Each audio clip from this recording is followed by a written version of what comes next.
Bismillahirrahmanirrahim.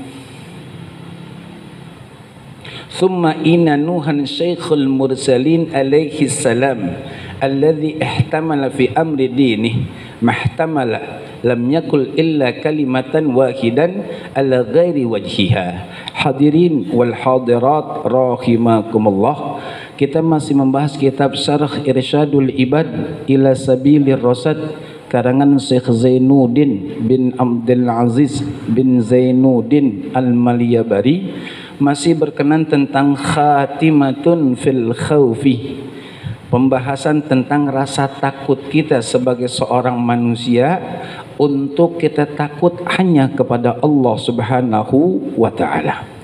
Kita lanjutkan, yang belum niat i'tikaf tolong niat i'tikaf di dalam hati dengan ucapan Bismillahirrahmanirrahim. Aku niat i'tikaf selama berada di masjid ini sunnah karena Allah Ta'ala.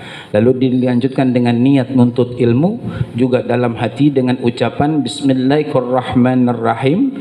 Aku niat nuntut ilmu malam hari ini karena Allah Ta'ala. Semoga Allah memberikan ilmu yang mudah, berkah, manfaat dunia akhirat. Amin ya rabbal. Kita lanjutkan Bismillahirrahmanirrahim. Summa inna Nuhan syekhul mursalin alaihi salam.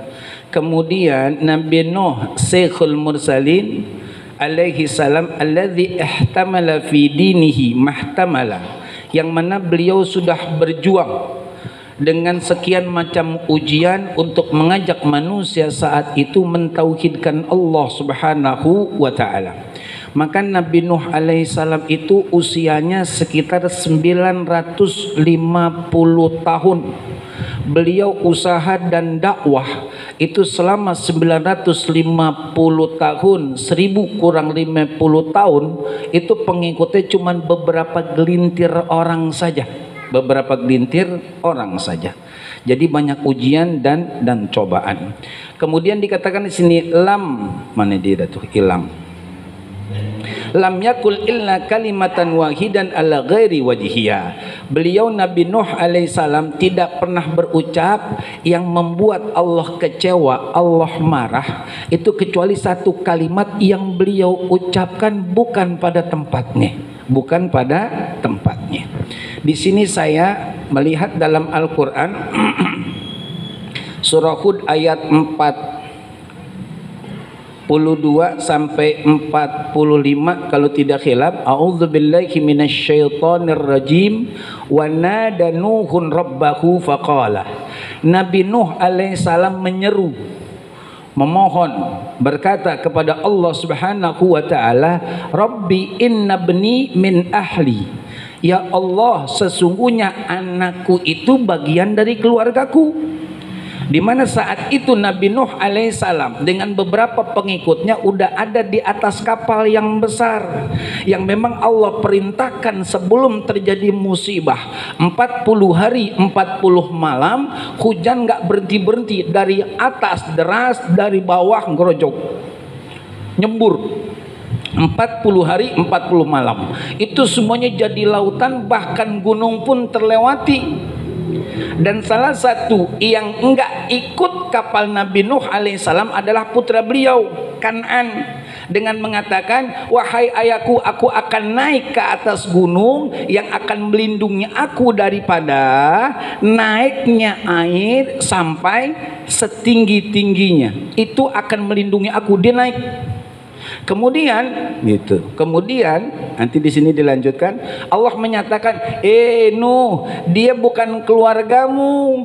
Dia udah bukan termasuk salah satu daripada keturunanmu. Maka kata Nabi Nuh alaihissalam, faqala rabbi inna bni min ahli. Wahai ya Allah, sesungguhnya itu anakku bagian dari keluargaku. Wa inna wa'dakal haq, sesungguhnya janjimu pasti benar ya Allah.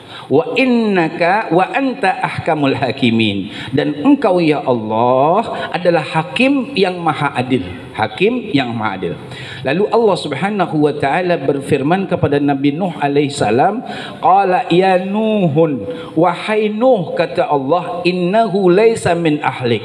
Itu anakmu udah bukan termasuk keluargamu, ya, bukan termasuk keluargamu.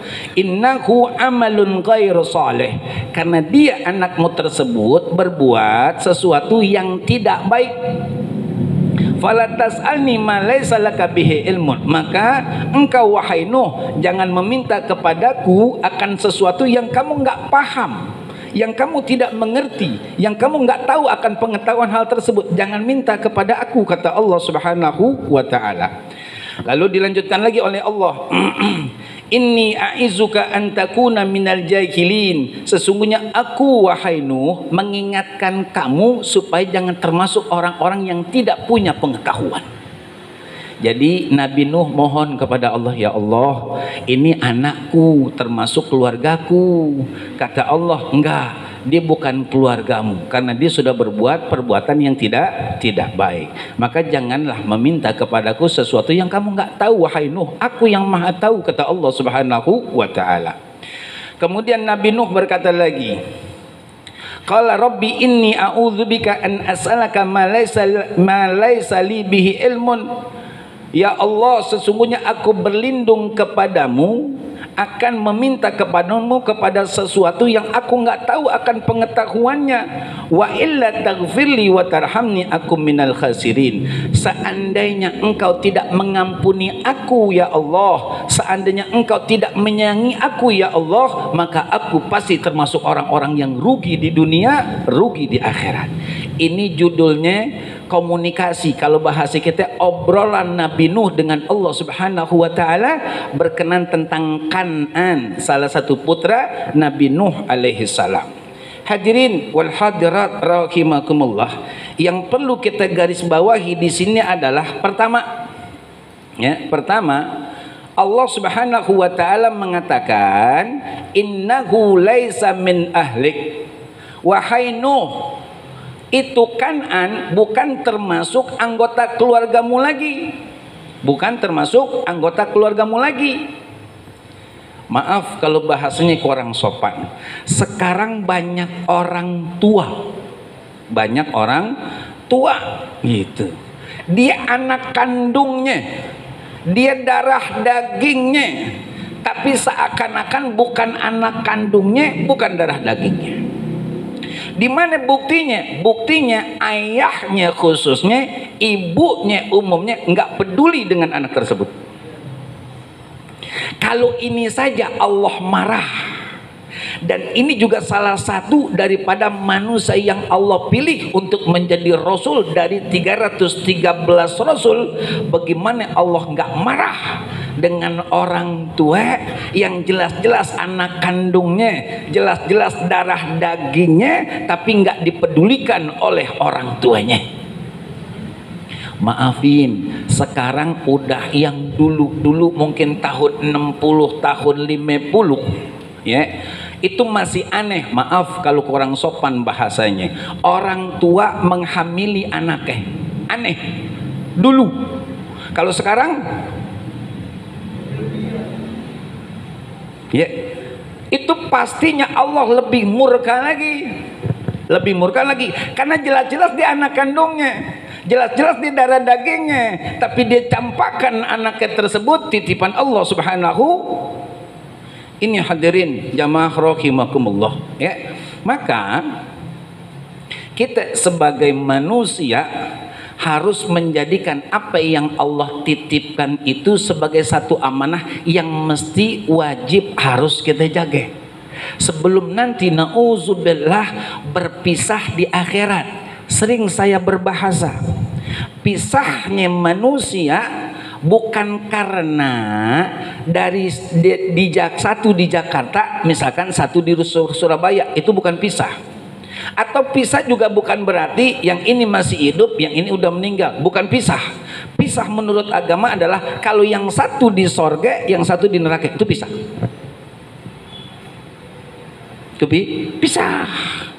Nah, ini yang harus kita hati-hati hadirin wal hadirat rahimakumullah. Mohon maaf banyak banget tahadus bin nikmah, istighfar taubatan nasuha. Saya alhamdulillah beberapa kali ada acara maulid termasuk di sekolahan. Saya nanya sama guru-gurunya, saat Pak Ustadz, mohon maaf kalau boleh nanya. Oh iya, ada apa? Di sini pelajaran agama berapa jam? Beliau menjawab 3 jam, saat 3 jam dalam sehari atau seminggu? Seminggu. 3 jam pelajaran agama seminggu. Arus kemaksiatan, pergaulan bebas itu dahsyat. Dihalangi cuma 3 jam pelajaran seminggu, nggak mampu, jebol itu. Terlebih lagi orang tua nggak peduli, tambah udah, tambah parah udah. Ini yang bahaya hadirin jamaah rahimakumullah. Itu di sekolahan umum, tapi itu di lingkungan, ya kan, orang-orang yang paham agama 3 jam. Sampai saya usul ketika saya ngisi di itu tempat, di ini tempat, Pak Ustadz, Pak Ustazah, bisa nggak ditambahin lagi? Saya bilang gitu, bisa nggak ditambahin lagi? Sebab terus terang ini anak-anak 420 siswa-siswi, yang satunya 600 siswa-siswi, dia dahsyat ini. Dia melakukan kemaksiatan dahsyat ini, buat rumahnya, buat lingkungannya, buat negaranya, dahsyat ini. Kalau nggak dicegah, bisa nggak disiasatin, saya bilang, untuk tambah jam agamanya? Nggak bisa Pak Ustadz, nggak bisa nih, maaf nih ya, itu orang tua akan jadi korban kalau nggak mau mengorbankan waktu dan juga ya kan segala apa yang dimiliki untuk kebaikan anaknya di masa mendatang. Orang tua akan jadi korban. Kita lanjutkan lagi hadirin jamaah rahimakumullah ya.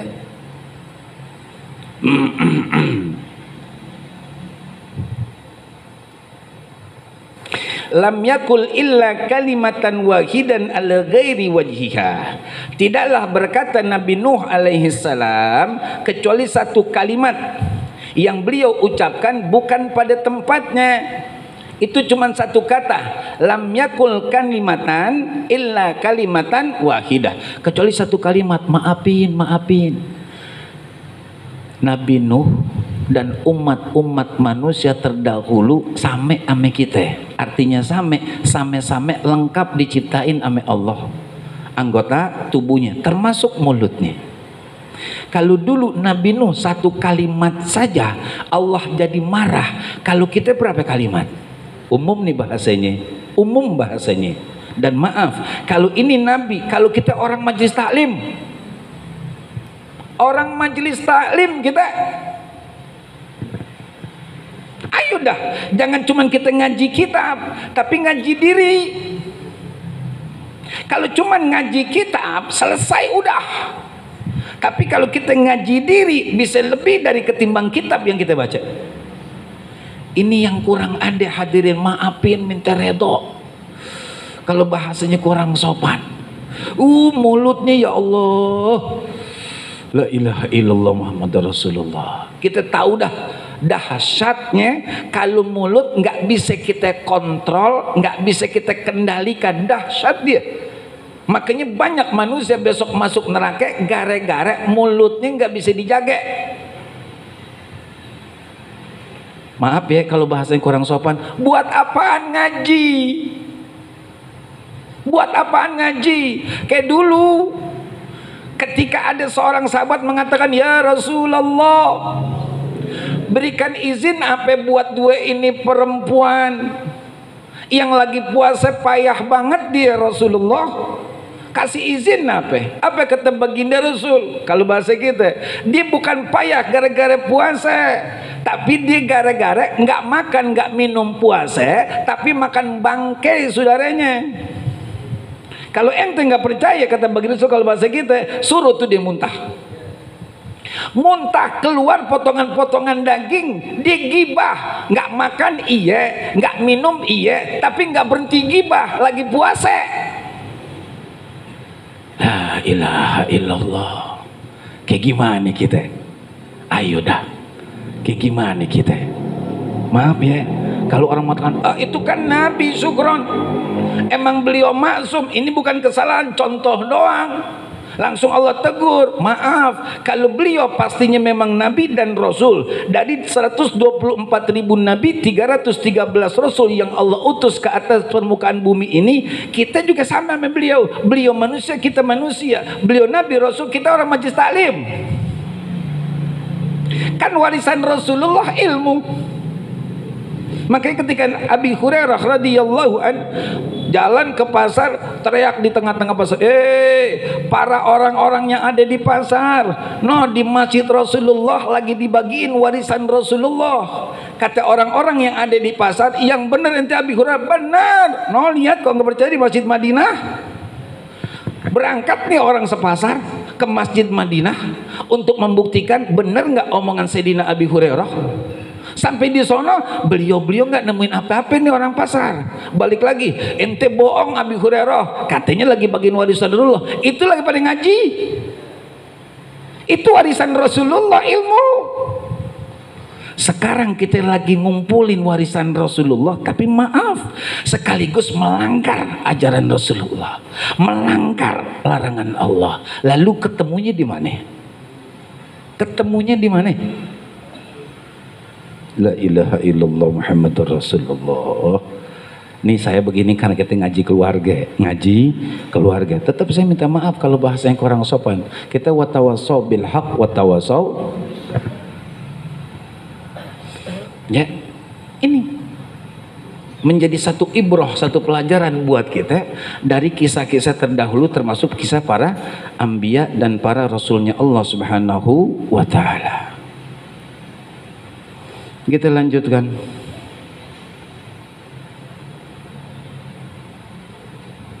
Hatta rawa, sampai-sampai ada riwayat fi ba'dil akhbar, di sebagian kabar, annahu lam yarfa' ra'sahu ila samai hayaan minallahi ta'ala arba'ina sanatan intaha. Ya. Jadi ada kabar riwayat gitu kan, yang menjelaskan bahwasanya Nabi Nuh alaihissalam tidak mengangkat kepala beliau ke langit, dongak gini maksudnya ya, ke langit gitu kan, hayaan, karena malu kepada Allah Subhanahu wa taala, arba'ina sanatan, selama 40 tahun. Maafin minta redho. Kalau bicara dosa ya, secara wilayah Jakarta paling banyak dosanya. Paling banyak dosanya. Di mana nggak ada dosa di Jakarta. Tapi kenapa kok mohon maaf ya, alhamdulillah masih aman. Pertama, masih ada ulama-ulama yang ikhlas. Yang kedua, masih ada orang yang istighfar, itu jaminan dari Allah. Yang ketiga, masih ada orang tua yang rajin ke masjid dan ibadah. Tertunda jadinya. Kalau ulama yang ikhlas habis, dalam arti Allah sayang, orang tua yang rajin ke masjid, rajin ibadah, wafat gitu ya, maka tidak menutup kemungkinan sudah sangat dekat ini untuk bahaya di Jakarta ya. Nah ini hadirin jamaah wal hadirat rahimakumullah ya. Dosa itu udah pasti adanya, tapi buah dari dosa belum kelihatannya. Apa itu buah dari dosa? Malu sama Allah. Malu. Kalau Allah kan kita nggak bisa ngumpet dari Allah, nggak bisa ngumpet. Artinya kita mau dimanapun Allah tahu, Allah lihat, gitu. Makanya dicontohkan istilahnya oleh Nabi Nuh alaihissalam, beliau nggak angkat kepala begini aja terus. 40 tahun saking malunya sama Allah Subhanahu wa taala karena pernah berucap satu kata yang enggak layak di hadapan Allah. Kalau manusia, ya Allah, ya Allahu Akbar udah, ya. Makanya kata baginda Nabi besar Muhammad sallallahu alaihi wasallam, al haya'u la ya'ti illa bi khairin. Yang namanya rasa malu itu tidak akan mendatangkan sesuatu kecuali kebaikan. Malu kita. Dan ada hadis yang lain yang menyatakan iman dan malu itu apa namanya? Serendengan. Kalau atuh diangkat, yang atuh ngikut. Kita ikat nih, gitu, ya. Berendeng nih. Nih batang kayu kita ikat. Kira-kira kalau satu kita angkat, yang lain ketinggalan apa ngikut? Ngikut. Tuh iman sama rasa malu begitu. Kalau rasa malunya udah nggak ada, imannya. Kalau rasa malunya kuat, berarti imannya kokoh. Rasa malu ini memang yang udah makin hari makin berkurang, makin hari makin berkurang. Maafin dah. Kalau memang ada rasa malu, mohon redoknya. Nggak mungkin kita berani menikmati milik Allah Subhanahu wa Ta'ala. Kita akan istighfar dulu, akan tobat dulu. Kalau ninggalin sholat akan qodok dulu, baru pakai fasilitas Allah. Kalau sekarang enggak, pakai aja. Nikmatin aja, minum aja, makan aja. Maaf ya, dia nggak malu ame Allah, ame Allah Subhanahu wa Ta'ala. Makin girang. Makanya Saukibe, seorang penyair terkenal Mesir, mengatakan innamal ummamul akhlaqu ma baqiyat fa in humu zahabat akhlaquhum zahabu. Kata Saukibe, seorang penyair terkenal dari negeri Mesir, satu negeri itu akan jaya kekal abadi kalau akhlak masih dimiliki, dan satu negeri akan hancur berantakan kalau akhlak mereka sudah tidak miliki. Salah satu akhlak yang diajarkan oleh Rasulullah adalah malu. Rasa malu dalam hal yang benar, bukan malu dalam hal yang lain. Malu dalam hal yang benar. Kita malu dah, ya. Kamu maaf nih buat perempuan, kita malu dah ame Allah. Emang apa? Kita nggak tutup aurat. Yang ada perempuan sebelah sono tuh, kalau guru datang baru dimasuk ke rumah. Emang apa sih kalau ada guru lewat, kita nggak pakai jilbab. Malunya ame, kan begitu. Kalau dulu cerita orang dulu, termasuk guru kita Kiai Haji Abdurrahim bin Bastawi, itu beliau kalau lewat ada yang ngerokok, matiin di tangan, matiin. Kalau sekarang lain lagi ceritanya. Rokok bareng katanya beliau, rokok bareng. Lain, udah mulai terkikis sudah. Kita paham kagak paham, mulai terkikis. Dan itu salah satu daripada kerjaan skenario rencana orang-orang yang benci sama Islam. Kita nggak menuduh siapapun yang benci Islam, memang begitu udah. Dirontokin atau kalau udah nggak punya rasa malu, bebas, asli bebas. La ilaha illallah Muhammadur Rasulullah. Ya. Kalau dulu, maaf ini, dulu kita lihat orang perempuan auratnya itu pundak. Kalau sekarang apaan juga kelihatan. Ibu, apaan juga kelihatan. Kalau kita mau beli paha ayam, kentaki-kentakian di Bang Mani, itu berapa duit? Oh, pahe bawah kata Bang Sarip. Ya. Kalau mau pahe gratis nggak pakai bayar, Kemang. Ya, Sabtu subuh ame Ahad subuh turun dah, menjelang subuh banyak dah pahe-pahe gelantungan.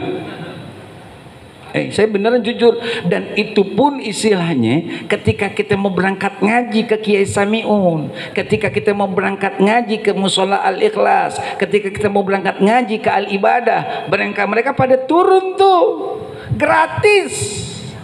Mahalan paha Bang Mani gratis. La ilaha illallah Muhammadur Rasul. Nggak ada rasa malunya. Maafin, saya pernah nanya di salah satu majelis kaum ibu, apa sih yang namanya aurat? Maksudnya aurat itu apa sih? Banyak tuh yang jawab. Saya bilang aurat itu sesuatu yang jelek, titik. Supaya kita nggak malu, tutup. Ya kan?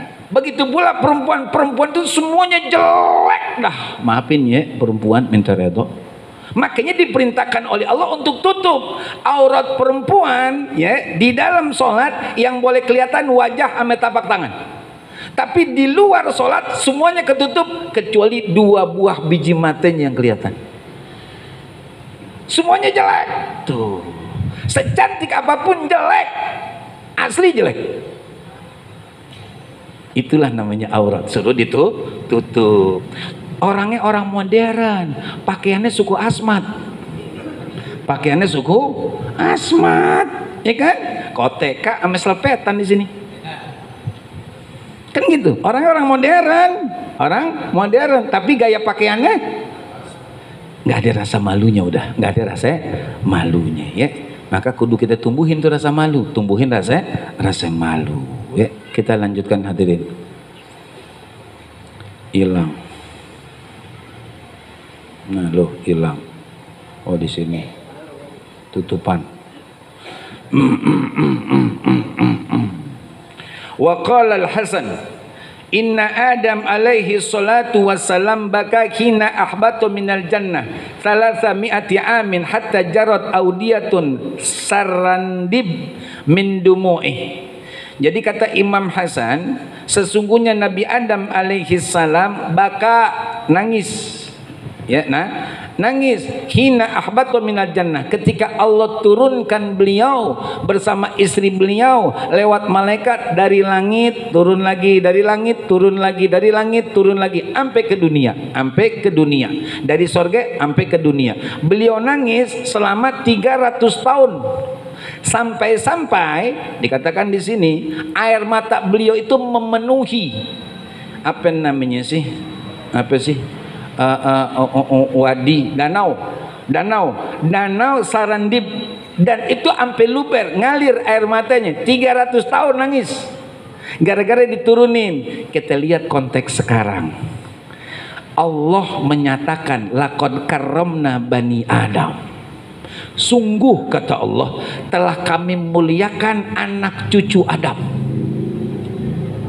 Di lain-lain ayat Allah Subhanahu wa taala berfirman, a'udzubillahi minasyaitonir rajim, wa laqad dzara'na li jahannama katsiran minal jinni wal ins lakum qulubun la yafqahuna biha wa lakum a'yunun la yubsiruna biha wa lakum adhanun la yasma'una biha ulaika kal an'am bal hum adall ulaika humul ghafilun. Ini Allah rendahin nih manusia nih.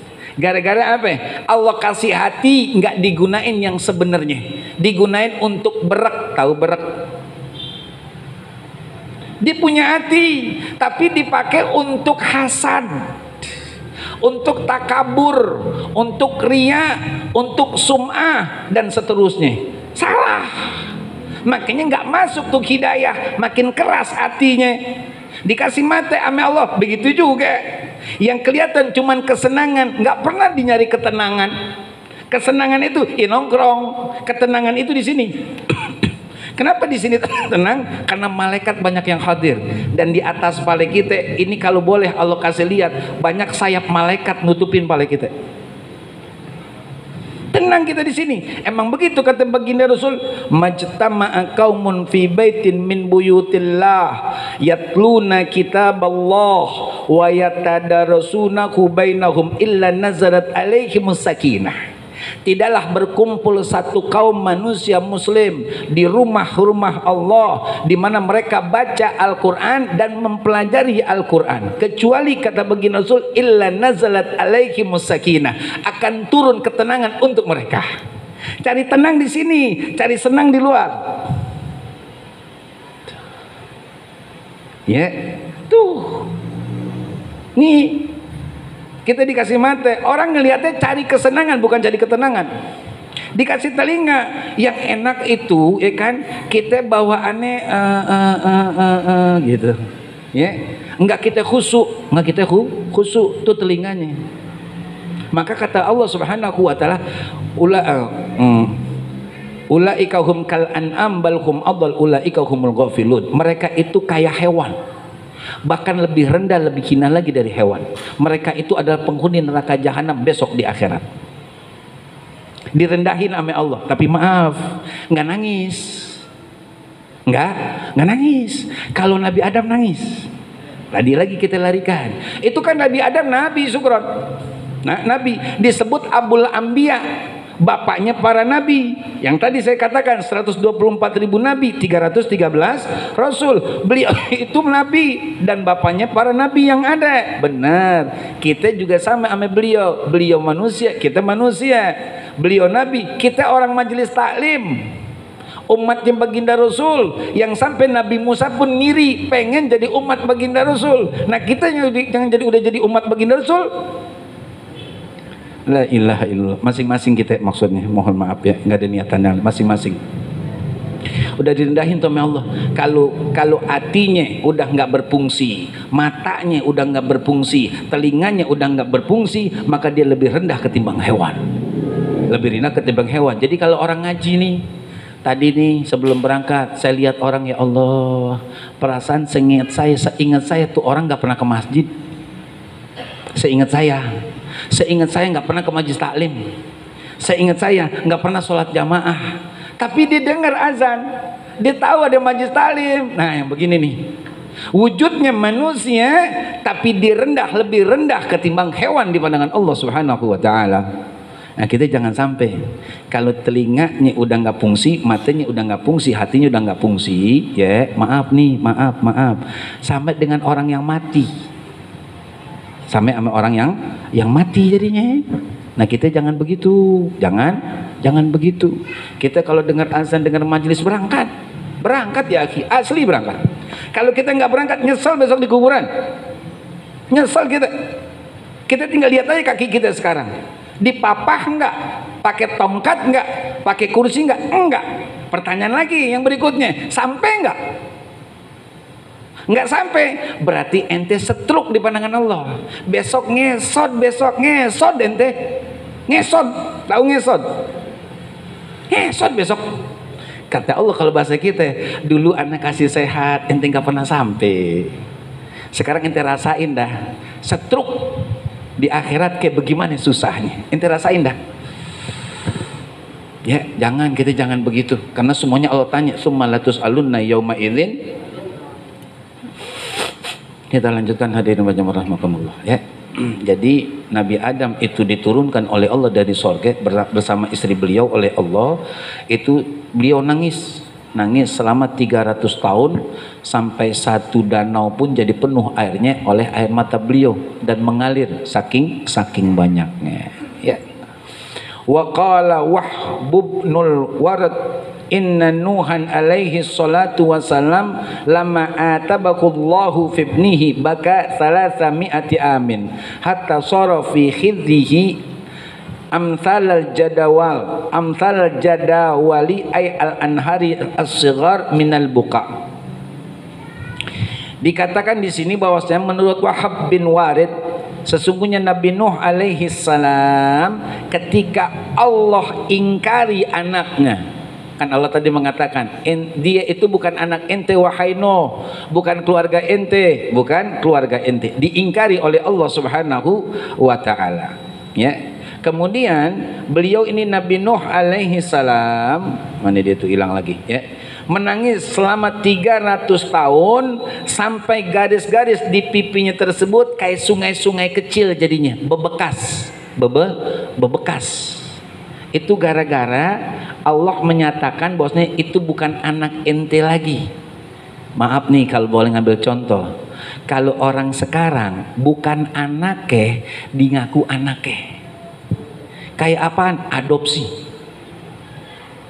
Adopsi anak, Islam tidak melarang, monggo silakan, boleh, nggak ada larangan. Cuman kadang-kadang orang yang ngadopsi anak nggak paham harus bagaimana. Makanya di tempat yang baik, di kesempatan yang baik pula saat ini, adopsi sekali lagi nggak dilarang oleh agama. Cuman kita yang ingin adopsi anak kudu paham. Pahamnya di mana? Pertama, harus jelas ini anak siapa. Emang kenapa Sukron? Supaya nanti kita bisa jelasin anak ini ketika udah agak besar, orang tua kandungnya siapa. Tuh. Alamatnya di mana? 2. Dan ini anak akuin dari awal dia bukan darah daging kita. Tujuannya kemana sukron? Biar supaya ini anak tahu kita bukan ayah kandungnya, bini kita bukan ibu kandungnya, sehingga ada jarak. Yang terjadi dan pernah saya jumpai, ada anak adopsi yang ngadopsi apet banget kayak anak kandung, sampai saya bilang nggak boleh begitu bu, gitu, jangan begitu bu, bahaya, kan bukan anak ibu, ibu bersentuhan batal, kan gitu, ngelihat aurat nggak boleh, tuh. Satu kamar haram, emang apa? Bukan anak kandung. Yang kedua, kalau dia yang kita adopsi perempuan, kita nih orang tua angkat nih nggak boleh jadi wali. Kalau jadi wali nggak sah pernikahannya, di mata agama zina. Kalau lahir dari pernikahan tersebut anak-anak nggak jelas itu judul nasabnya. Yang ketiga, harus dilahirin pula, kamu nak bukan anak kandung ayah sama anak kandung ibu, bukan, kamu kami adopsi. Adopsi orang tua kandung kamu nih, alamatnya di sini. Kalau kamu mau silaturahim, yuk kita anterin ke sono. Tujuan apa? Di antaranya, kalau ini orang tua yang mengadopsi benar-benar kagak punya anak, sedangkan nanti dia meninggal dunia ada warisan, dia nggak berhak nih dapat warisan, karena kejadian begitu. Anak angkat seperti anak kandung, kuasain semuanya. Saudara kandung dari yang meninggal dunia nggak dapat apa-apa, dikuasain semua sama dia, haram jadinya. Tuh, nih, ya pelajaran dari nangisnya Nabi Nuh alaihi salam selama 300 tahun disebabkan Allah mengingkari Kan'an itu bukan lagi anak kandung keluarga daripada Nabi Nuh alaihi salam. Kalau zaman sekarang adopsi, yang bukan anaknya dikata anaknya. Kalaupun misalnya nggak melakukan apa-apa, tapi di kakak kartu keluarga, misalkannya kalau yang diambil laki misalkan dinamain misalkan Muhammad Abduh, ayah sebenarnya namanya Agus, anak orang tua yang ngadopsi namanya Jono, di situ dikatakan Muhammad Abduh bin Jono, haram. Emang apa? Ente bukan nih anak, bukan anak ente bukan orang tuanya, nggak boleh. Nih kadang-kadang nih, ya, ada pernah terjadi begitu. Ada orang mau ngadopsi anak, kata yang mau ngadopsi, saya akan adopsi anak ini sampai 6 SD. Dengan didikan saya, orang tuanya nggak boleh ketemu, dan saya akan masukkan di kartu keluarga saya. Kata orang tuanya, oh nggak bisa, nggak bisa. Emang apa? Kan cuma naruh doang, haram. Kan buat ke kantor, dimasukin ke kantor, biar dimasukin sebagai keluarganya dia, nggak boleh, haram. Akhirnya udah dijelasin, yang mau ngadopsi nggak jadi. Harus begitu jelas jadinya, ya, jelas. Jangan sampai kita punya niatan baik dan usaha mati-matian, ternyata yang kita dapat adalah dosa dari Allah Subhanahu wa Ta'ala. Ya, razan ya. Semenit lagi ya, dikit lagi dah. Kita lanjutkan, hadirin wal hadirat rahimakumullah, ya. Wa qala Mujahid baka Daud alaihi salam arba'ina yauman sajidan la yarfa ra'sahu hatta nabatal mura'i min dumu'i hatta ghata ra'sahu fanudiya ya Daudu ajaiun anta fatat zam'anu fatasqa arun fataksi. Hadirin jamaah wal hadirat rahimakumullah, berkata Imam Mujahid, menangis Nabi Daud alaihi salam selama 40 tahun dalam keadaan sujud, tidak mengangkat kepala beliau, sampai-sampai rumput itu tumbuh dengan aliran air matanya dan menutupi palanya. Itu saking lamanya beliau nangis, nggak angkat pala, begini aja tumbuh tuh rumput, ya kan, menutupi kepala beliau. Itu menggambarkan kepada kita bahwasanya sebelum Allah katakan iya saya maafin kamu, nggak bakalan diangkat gitu.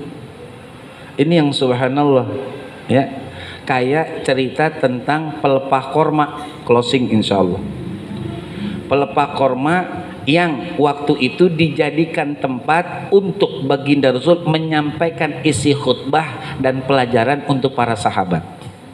Lalu hal ini dilihat oleh salah satu wanita Ansor. Kata wanita Ansor, "Ya Rasulullah, boleh nggak saya izin? Ada apa? Saya pengen bikinin engkau wahai Rasulullah satu mimbar menggantikan ini pelepah korma, diizinin sama Rasulullah." Selesai jadi, baginda Rasul nggak pakai lagi nih pelepah korma, yang dipakai adalah mimbar, hasil karya buatan wanita Ansor. Ketika baginda Rasul pakai dan menyampaikan pelajaran kepada para sahabat, kedengaran suara tangisan kayak tangisan bayi, gitu, nggak berhenti. Tengok sono nggak ada bayi, tengok sono nggak ada bayi, gitu kan. Setelah dicari tahu, diteliti, ternyata pelepah korma yang nangis, dipeluk sama Rasulullah. Kalau bahasa kita, cep, diam, udah jangan nangis. Apa kata baginda Rasul? Kalau pelepah korma ini tidak aku peluk, niscaya dia akan nangis sampai kiamat. Kayak ini juga. Ya. Kalau Allah belum katakan aku ampuni kamu, maka nggak bakalan diangkat. Terus-terusan begitu. Gitu. Kayak Nabi Yunus alaihi salam yang ada di perut ikan. Kalaulah seandainya beliau tidak berdoa subhanalladzi, mohon maaf, apa doa Nabi Yunus? La ilaha illa anta subhanaka inni kuntu minaz zalimin. Kata baginda Rasul sallallahu alaihi wasallam, kalau beliau tidak berdoa seperti itu sampai kiamat, Nabi Yunus ada di perut. Itulah orang-orang soleh, taubatnya sungguh-sungguh kepada Allah Subhanahu wa taala dan penuh dengan konsekuensi. Maka ini pun kita jadikan satu ibroh, pelajaran. Artinya apapun dosa kita jangan dilihat kecilnya, tapi dilihat kepada siapa kita berbuat dosanya. Oh, Allah Maha Pengampun, pastinya. Pastinya. Cuman kan Allah juga lihat bagaimana usaha kita untuk menghapuskan dosa tersebut. Dan kita pun harus lihat yang namanya waktu cuman Allah yang tahu. Kalau lagi kita nakal, kita lagi berbuat dosa, pas banget malaikat Israel datang, selesai urusan. Jadi meninggalnya su'ul khatimah. Maka hadirin jamaah rahimakumullah, kita sudah masuk waktu Isya. Insyaallah akan kita lanjutkan pada pertemuan berikutnya. Kita baca Fatihah, kita mohon sangat hanya kepada Allah Subhanahu wa taala. Mudah-mudahan dosa-dosa kita, dosa orang tua kita, kakek nenek, guru kita, baik yang masih hidup ataupun yang sudah meninggal dunia, senantiasa mendapatkan ampunan Allah Subhanahu wa taala. Kita yang masih hidup bersama pasangan dan anak keturunan kita, semoga selalu di bawah penjagaan dan perlindungan Allah Subhanahu wa taala, senantiasa mendapatkan petunjuk hidayah Allah untuk dapat memanfaatkan sisa umur yang ada, nikmat yang Allah berikan untuk ibadah, untuk menjalankan ketaatan, ikhlas lillahi taala, juga istiqamah agar akhir hidup kita dan seluruh anggota keluarga kita, juga guru-guru kita dalam keadaan husnul khatimah. Semoga Allah tempatkan, Allah kumpulkan, Allah satukan, Allah gabungkan kita bersama orang-orang yang kita cintai dan mencintai kita di dalam surganya Allah Subhanahu wa taala. Bitilka niyah. Al-Fatihah. A'udzubillahi minasyaitonir rajim. Alhamdulillahi rabbil alamin, arrahmanir rahim, maliki yaumiddin. Iyyaka na'budu wa iyyaka nasta'in, ihdinas siratal mustaqim, siratal ladzina an'amta 'alaihim ghairil maghdubi 'alaihim waladdallin. Rabbana ighfir lana wa liwalidina amin. الحمد للغفور للعاجز الغرور والفرد في الأمور وحماقة الخبور وصلاة الله دواما وسلامه تماما على من يجي إماما ولأنبياء ختاما وعلى الآل الكرام وصحبك النجوم في في قدوة المرام للعرب والأعجام. يا ربنا اعترفنا بأننا اعترفنا وإننا أسرفنا وعلى لظى أشرفنا، فتب علينا توبة تغسل كل حوبة، واستر لنا العورات وآمن الروعات، واغفر لوالدينا ربي ومولودينا والأهل والإخوان وسائر الخلان وكل ذي محبة حاضرة أو صحبة والمسلمين أجمع. آمين ربي يسمع فضلا وجود منا لا بالكساب منا، بالمصطفى رسول نهضى بكل سول.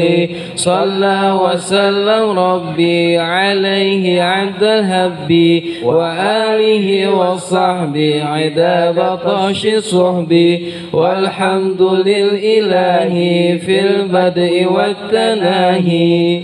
أفضل ما قلته أنا والنبيون من قبلي لا إله إلا الله.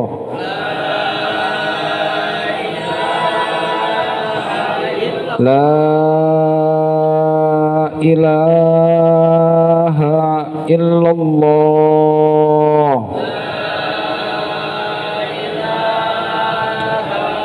لا إله إلا الله.